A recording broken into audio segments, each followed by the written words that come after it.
sports fans, get ready for another edition of That's So Meme, where we take a look at some of the best and the funniest sports memes around cyberspace. Ed, let's take a look at who won and lost the internet this week. Sure, absolutely. So what we got?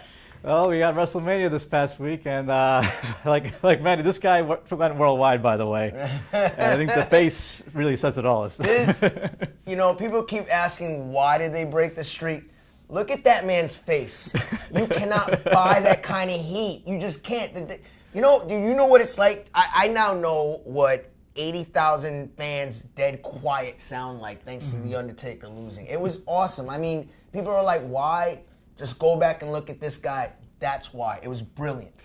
Yeah, brilliant. Although I was a big Streak fan, so I can really share. I empathize with this guy. I mean, I don't think the streak personally should have been broken, but it is what it is. All right. So now moving on to our second one, we got the NCAA action was this weekend, Final Four, and apparently Kentucky is not looking quite like the 8th seed. No, they're not looking like an 8th seed. I thought they were within that 4 or 5 range. Mm-hmm. If anything, having a low seed actually helped them in a lot of ways. I mean, it wasn't an easy road. They had Wichita State, so along the way, the Cats grew up. It's what it was, and they grew up from an 8 seed to the finals.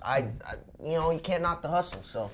And speaking of finals, well, we had the Pacers here, who a lot of people were picking to go to the finals this year, but their march has been really less than spectacular. I wouldn't worry about it yet if I'm the Pacers. However, you go into that first game in the first round, and you start looking as you did towards the end of the season, then you have a lot to worry about. And so, I wouldn't hit the panic button yet if I'm Indiana, but there is some concern.